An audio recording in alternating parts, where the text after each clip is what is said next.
watch my last video, stop watching this one now and go watch it. It's called The Call of Abram, because this is a continuation of that story, so it'll make a little bit more sense if you watch that one first. Quick review of my video from last week, The Call of Abram.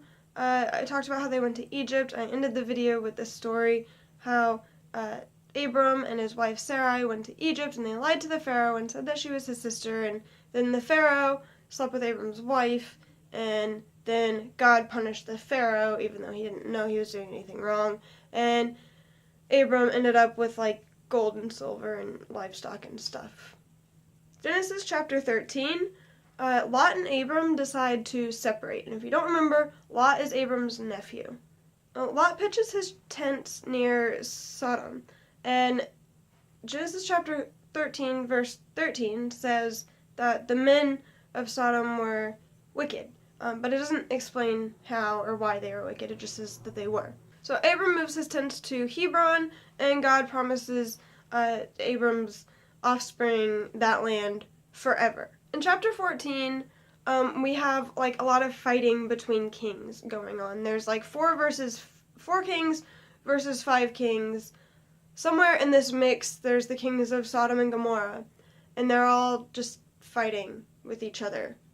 And eventually, the kings of Sodom and Gomorrah flee, and so do like several others, and that leaves like 4 kings left, and they take like all the possessions and stuff out of Sodom and Gomorrah, and then they kidnap Lot, and they take him and carry him away. When Abram finds out about Lot being kidnapped, he calls on 318 men and sends them to attack the kings, and they get Lot back and like their possessions and shit. They come back, and the king of Sodom comes out and he wants to meet Abram, and then the king of Salem, he's also like the priest of the highest God or something.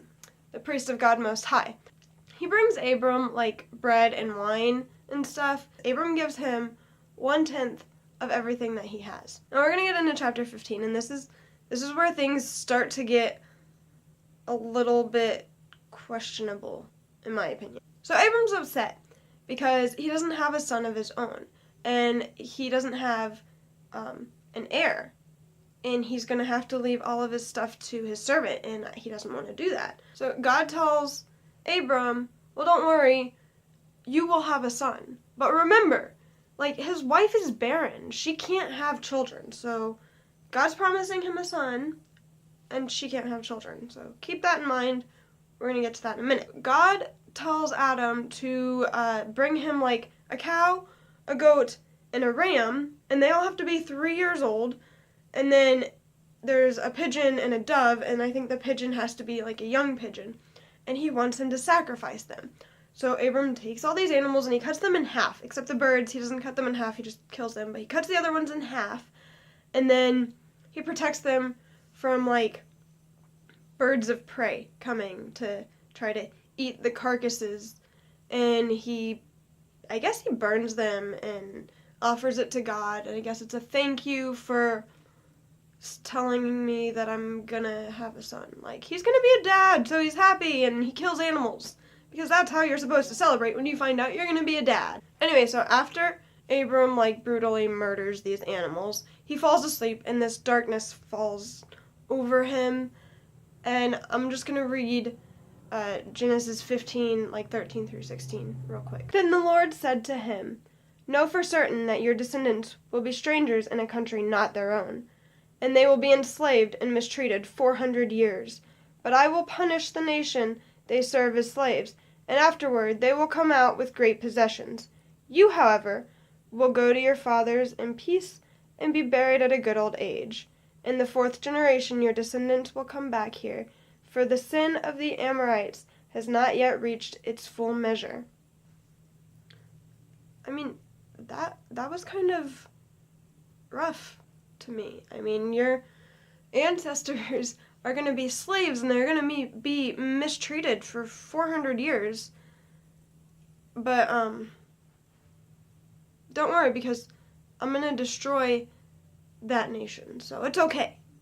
in chapter 16, Sarai, his wife, she comes to Abram, and she's like, since the Lord made me barren, and I am unable to have children, I have a maid servant, and you can impregnate her. I have a maid servant, and you can just go ahead and impregnate her. That's okay. So this is her idea. She comes to him, and she basically is like, hey, fuck my servant and get her pregnant, like, knock up my servant here, and we'll raise the baby. This is her idea, okay? Of course, Abram agrees to it, because who wouldn't? So he sleeps with her, and her name is Hagar, by the way. I don't think I mentioned that yet.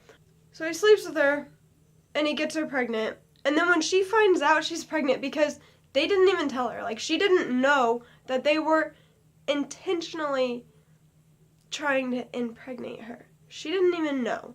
And when she finds out, she's pissed. She's pissed off at Sarai. And, I mean, I don't think she, said anything, because it doesn't really say that she did, but she's mad, and she's upset, and she doesn't like her. And Sarai comes to Abram, and she's like, hey, I fucked up. I'm kind of jealous. Like, she's pregnant with your baby, and I can't get pregnant. Like, I'm starting to think maybe this probably wasn't a good idea. So Abram tells his wife to just do as you wish with her. Like, do whatever you want with Hagar. I don't give a fuck. Just have fun. As long as you feel better, whatever. Like, Abram doesn't care. He doesn't give a shit about Hagar. Oh, and then it says that Sarai mistreated Hagar. It doesn't say how she mistreated her, but she was a slave in biblical times, so she probably beat the shit out of her. And she's pregnant, but that doesn't matter. Anyway, Sarai mistreated Hagar, and Hagar fled. She ran away. God sends an angel down, and the angel tells Hagar to turn around and go back to her fucking abuser, and give them her baby. The angel tells Hagar to go back to them and give them the baby and name it Ishmael. And so she does. I fucking hate this story. It pisses me off. First of all, she's pregnant with his baby, and he's like, yeah, go ahead, just whatever. I don't fucking care. What? Sarah is a fucking bitch. It's her idea. She's like, hey, how about you knock her up, and we'll take the baby, and then it happens, her idea goes according to plan, and she gets upset. She doesn't like it anymore. She changes her mind, and so she decides to just beat the shit out of this pregnant servant whose baby she's gonna be raising. So I don't get it. It pisses me off. I fucking hate this story. Alright, so the last chapter I'm gonna talk about is the, covenant of circumcision. This isn't really a subject that I personally choose to talk about, on social media or with people in general. Circumcision really isn't a subject that I care to talk about a whole lot, because there are a lot of people who are really, have really strong views one way or the other for whatever reason, and I'm just not gonna, tell you guys what my opinions about circumcision itself is, because I feel like it's not important. It doesn't matter.